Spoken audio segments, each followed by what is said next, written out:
But would they want to help us with AMCA if we are not setting up licensed manufacturing? Why would they want another player to come in who would ultimately eat into that bigger pie, Air Marshal Chopra?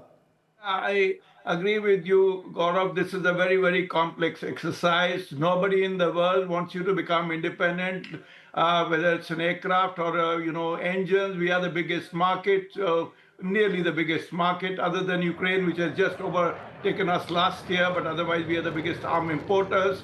Even the West, I'm telling you, even when the Americans are offering G414 technology, actually it's going to be production technology. You don't expect them to let you become independent. I only hope the saffron in India, when we do the engine together, we get the actual intellectual property rights and we actually learn to make the engine here. So I agree with on this count that there will be issues. Money will be an issue, as Admiral has brought out, and therefore this is a hard decision. Mind you, during President Putin's visit, at best an MOU will be signed because people, hardcore, professionals have to sit and get into the nitty-gritties. What an offer. What is said at the air shows, general statements, a different ball game. You have to also factor that the day you will sign a deal with them, let's say HAL and the Russians were to sign an MOU, the HAL might come under sanction themselves, and our remaining part of the HCF entire program may come to a halt. So there In are fact, many, that's the many point. dynamics. Yeah, Absolutely. That's so the there are point I was coming dynamics to. that will unfold, yes. Because, Sandeep, there's also conversation, and I don't know how seriously is this being taken at the government-to-government level, about Russia also offering Su-75 Checkmate, but that's a single-engine stealth fighter. Some are saying that could be a stopgap and proceed with AMCA. But would a single-engine stealth fighter meet India's air staff requirements? Not really, Gaurav. I mean, there are actually a lot of options being mentioned, and the Checkmate is one of them. But the fact is, like as the Air Marshal was saying, the Russians will offer us everything. It is for us to pick what we really want, which will not affect our own indigenous programs. Now the AMCA is a classic case of, would you want to go in for a full transfer of technology for another fifth-generation fighter when you want to go up that same technology curve yourself? So possibly the halfway house could be to get some kind of transfer of technology to help the AMCA itself. That we'll have to get the Russians to agree to that. But the Russians are actually in a bit of a bind right now, Gaurav, exactly for the reasons we've seen in the last couple of months. Diplomatically, they're being isolated, their companies are being put under sanctions, so they would like to retain the share of the Indian market. And of course, the fact that they're counting on India as a strategic partner. They want to retain that relationship, and for that, they will offer us a lot of high-tech equipment, things, as they have done in the past.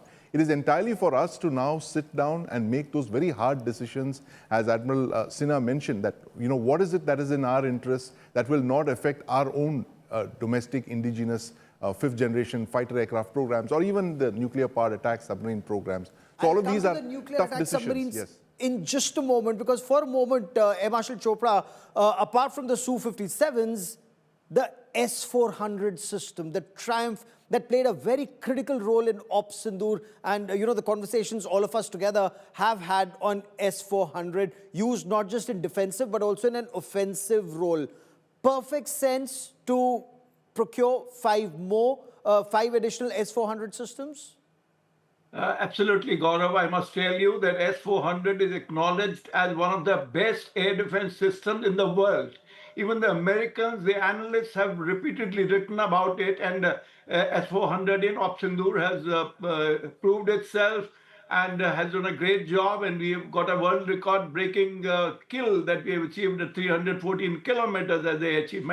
So S-400 is a great system. The government has already cleared a 10,000 crore order for missiles. Mind you, in S-400 system, there are 4 missiles of different ranges. So a set of missiles, a couple of sets of these missiles have been ordered in these 10,000 crores, but undoubtedly a country of India's continental size and the kind of threat that we have around us, 5 systems are inadequate, another 5 is required. You must remember that Israel, a small country, has got more than 10 iron dome systems, to defend themselves. So you can imagine the absolutely. importance, and therefore you need to go for another 5. And I think that the homework has been correctly done between the Air Force and the Ministry of Defense, and that's how this figure has evolved. Yes.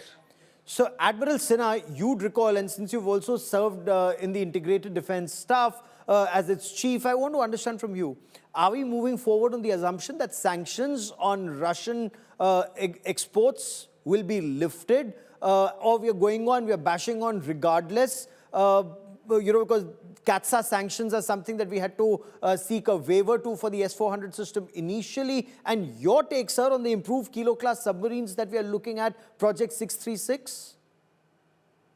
Well, Kilo-class submarine, we advanced version of the same submarine, they should have bid for the strategic partnership, which I'm not sure if they have bid or they're still there. I have been hearing from press that the German submarine is going to be, partnering with MDL, and that is what they will do. I would be inclined to take those submarines, the nuclear submarines, strike submarines on lease, just like the Chakra 3 as it is coming, uh, so that it can fill in the gap by the time we have our own SSN, and that's going to take 9-10 years. And if they're going to give you from 28 onwards or 30 onwards, then I think taking another two submarine on lease, a nuclear submarine, is not a bad deal. So you'll have some good firepower. So you'll have total of 3 attack submarines while your own is being built, and that probably will be the way to go. As far as Kilo class submarine is concerned, a diesel submarine, I would suspect that the Navy may not want that at all. Mainly Okay. because even if it is advanced, they're talking about a time frame of 28. Hopefully by then the strategic partnership should start showing some result, and that will have AIP. So it is a longer endurance.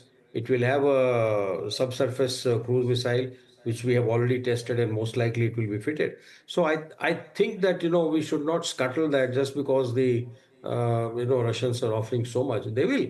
There's no doubt. Kilo class submarine, having operated and having actually sailed on that couple of times, it's a very good submarine, there's without doubt. And with the SLCM, is going to become even more potent. But that's exactly what we are also going to make.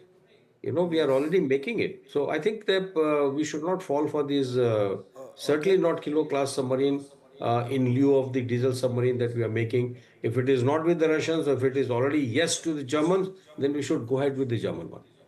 Okay, and look at the nuclear submarines, because Sandeep, that's also on offer. So apart from one Chakra 3, there are also 2 other SSNs that we are talking about. Absolutely, Gaurav. And, these are 2 old Akula class submarines, I'm given to understand, which are in the Russian Navy, which if we agree to lease them, Russia will refurbish them. We'll, of course, have to pay the cost of refurbishing them, exactly the Chakra 3 model. And these would be delivered in 5, 6, 7 years' time, because we are building our own SSNs. Now, that's going to take time. Yes. Admiral Sinha mentioned 10 years. I suspect it would take longer than 10 years because it's a first of its kind. It's a very large submarine, the one that we are planning to build, almost identical to the Akula class that we are seeing on screen right now. Let me snatch the last 30 seconds on this part of the show, Marshal Chopra.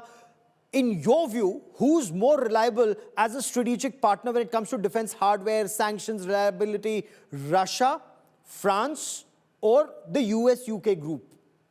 Yeah, if I was to put them in a layer, it'll be France, Russia, and then US, UK group. But I must want to add quickly one more point that, another good thing that we should pitch for, which is in the discussion perhaps, is R-37M, which has a 300-kilometer range. It's an air-to-air missile. And of course, the export version has only 200 kilometers range, while Astra 2 and 3 are shaping very well. If you buy these missiles for Su-30 in reasonable numbers, we have a good interim long-range air-to-air missile, and I presume that this is also going to be on discussion during the President Putin's visit. Yes. Okay, so you're saying France is number 1, Russia is number 2, and the Americans and the British, they're not a close third, but they come much later.